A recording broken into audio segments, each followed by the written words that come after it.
welcome back to Pets on Parade. Now, March is Pet Poison Prevention Month, and to give us some amazing life-saving tips is Dr. Hansen, President and CEO of the Arizona Humane Society.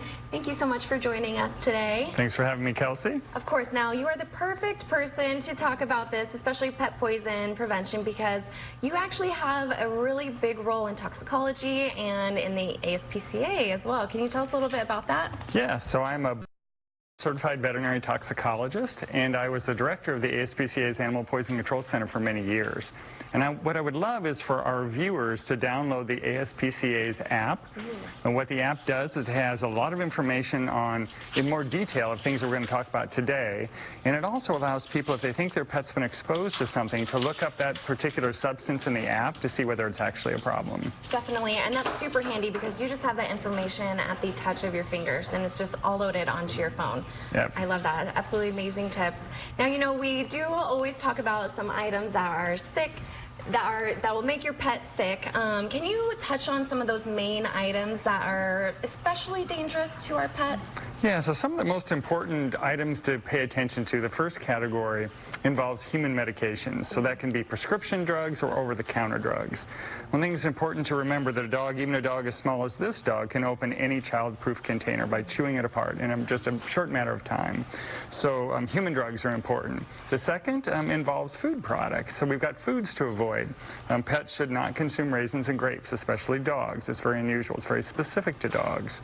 Animals should also not consume macadamia nuts, really dogs also as well.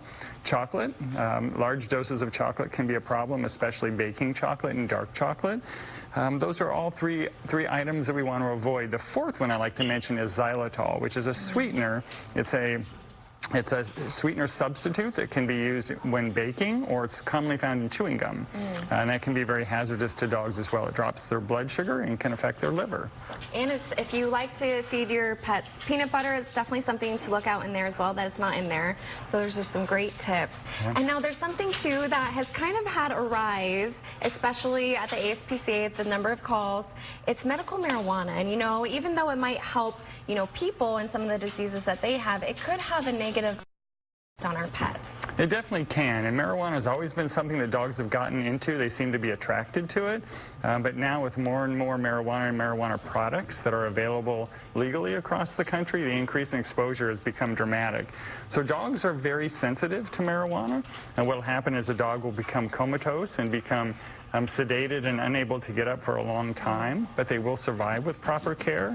They'll also eat a large amount of marijuana, so they will eat edibles, they will eat regular marijuana that's been dried, and they'll eat it in large quantities. So we do need to avoid exposure and call your veterinarian if your pet does consume any form of marijuana. Of course, and then we also want to make sure that we're very honest and open with our vets, so then that way that they can treat them the best way that they know how when they do consume that.